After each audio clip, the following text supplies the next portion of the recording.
Hello দোস্ত, গতকাল চলে গেছিলাম কোটের বাজার কি করতে, মাছ কিনতে যাব। আমরা এসেছি কোটের বাজারে মাছ কিনতে, চলো শেয়ার করবো তোমাদের সাথে।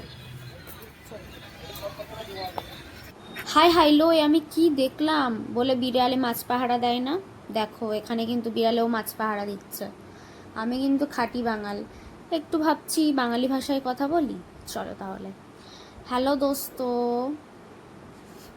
হাসি পাচ্ছে। যাই হোক, তো আমি ভীষণ মাছ ভালোবাসি, কারণ আমি পুরো পিওর বাঙাল। মাছ দেখলে আমার পরাণটা কেমন খবল খবল করে, পরাণটা আমার জুড়াই যায়। তাই কোটের বাজারে গেছিলাম মাছ কিনতে। পুরা বাজার ভর্তি আমি দেখলুম ইলিশ মাছে ভর্তি। ইলিশ মাছ দেখে তো আমার পরাণটা জুড়াই যাচ্ছিল। কি কমু, বাঙালদের একটা ইমোশন এই মাছ।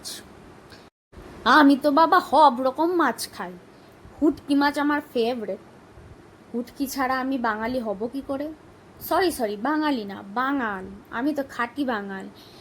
এইখানে ইলিশ মাছ দেয় খা, আমার চক্ষু চড়ক গাছ হয়ে গেছিল। ইলিশ মাছ, চিংড়ি মাছ, পাবদা মাছ, পমফ্লেট মাছ, চিতল, বাটা, পোনা, ট্যাংরা, বাম মাছ। বাঙাল হইছি, নাম না জানলে তো নাক কাইটা যাবে আমার। আর এই দেখো না, কেমন ইলিশ মাছের মেলা বসেছে। এইটা কি মাছ বলতে পারবে? চলো আমিই বলে দিচ্ছি, শোল মাছ। আর এই মাথাটা দেখে আমার নিজের মাথার কথা মনে পড়ছিল। মানে আমার মাথার সাইজের থেকেও এই মাথাটা অনেক বড়, এই মাছের মাথাটা। তা পাশে কিন্তু ছিল চিতল মাছ। আমি কিন্তু খাই না, প্রচুর কাটা।